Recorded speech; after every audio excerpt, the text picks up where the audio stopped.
ഇപ്പൊ തന്നെ പറഞ്ഞു നമ്മുടെ നാട്ടില് പല തരത്തിലുള്ള പ്രശ്നങ്ങൾ നടക്കുന്നുണ്ട്. ഈ സെയിം ബ്രാൻഡഡ് എന്ന് പറഞ്ഞിട്ട് സെയിം പേരില് ഈ കുന്നംകുളം പ്രൊഡക്റ്റ് പോലെയാണ് ഈ പ്രോട്ടീൻ സപ്ലിമെന്റ്സ് ഇപ്പൊ കൊടുത്തോണ്ടിരിക്കുന്നത്. ഈ ബ്രാൻഡ് പോലും അറിയാത്ത കാര്യങ്ങളാണ്. സാർ എനിക്കൊരു ഡൗട്ട് ഉണ്ട്. സാറ് പ്രോട്ടീൻ പൗഡർ പ്രൊവൈഡ് ചെയ്യുന്നില്ലേ സാറിന്റെ ക്ലയൻസിന്? ഞാൻ പ്രോട്ടീൻ പൗഡർ പ്രൊവൈഡ് ചെയ്യുന്നുണ്ടെങ്കിൽ അത് എന്റെ ഡയറ്റീഷ്യൻ പ്രിസ്ക്രിപ്ഷനിൽ പൗഡറിന്റെ ബ്രാൻഡ് നെയിം ഒന്ന് പറയാമോ? അത് ഞാനല്ല പ്രിസ്ക്രൈബ് ചെയ്യണത്, ഡയറ്റീഷ്യൻ പ്രിസ്ക്രൈബ് ചെയ്യുമ്പോ ഡയറ്റീഷ്യന്റെ കൊടുത്തേക്കണ പ്രോട്ടീൻ ഡയറ്റീഷ്യൻ കൊടുക്കണ പ്രോട്ടീൻ ഫേക്ക് ആണെങ്കിൽ ഡയറ്റീഷ്യനെതിരെ ലീഗലി ആക്ഷൻ എടുക്കാനുള്ള എല്ലാവിധ നിയമവും നമ്മുടെ നാട്ടിലുണ്ട്. നിങ്ങൾ പറഞ്ഞല്ലോ കൊടുക്കണില്ല എന്ന് പറഞ്ഞല്ലോ, നിങ്ങൾ ഏത് പൗഡറാണ് അവർക്ക് കൊടുക്കുന്നത്? ഞാൻ പ്രോട്ടീൻ ഇതുവരെ ഒരു ക്ലൈന്റിന് സജസ്റ്റ് ചെയ്തിട്ടില്ല.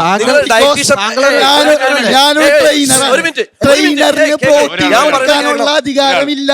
ട്രെയിനറിന് പ്രോട്ടീൻ കൊടുക്കാൻ ഏത് സർട്ടിഫിക്കേഷൻ ആണ് ട്രെയിനറിന് പ്രോട്ടീൻ കൊടുക്കുന്നത് പറയണത്? താങ്കൾ പറയണം ഏത് പ്രോട്ടീൻ കൊടുത്തു. താങ്കൾ പറഞ്ഞല്ലോ ഞാൻ ഇന്ന ഡോക്ടറെയൊക്കെ പറഞ്ഞു. ഒരു കാര്യം പറയണ കേക്ക്, ട്രെയിനർക്ക് പ്രോട്ടീൻ കൊടുക്കാനുള്ള അധികാരമില്ല. ഓക്കെ, പ്രോട്ടീൻ കൊടുക്കേണ്ടത് അവിടെ ട്രെയിനർ എന്ന് വെച്ചാൽ നമുക്ക് ട്രെയിനർ എന്ന് വെച്ചാൽ അവരെ എത്ര ഗ്രാം പ്രോട്ടീൻ കൊടുക്കണം, എത്ര കാര്യങ്ങൾ കൊടുക്കണം എന്ന് അറിഞ്ഞിരിക്കണം. അറിഞ്ഞിരിക്കാനുള്ള കഴിവുണ്ടാവണം. എന്ത് വേൾഡിൽ കൊടുക്കുന്ന പൗഡറാണ് കൊടുത്തേക്കണത്, അതിന് മോശമാണെന്ന് പറഞ്ഞു. അദ്ദേഹം കൊടുത്ത പൗഡർ ഏതാണെന്ന് ഞങ്ങളോട് പറഞ്ഞാൽ മതി.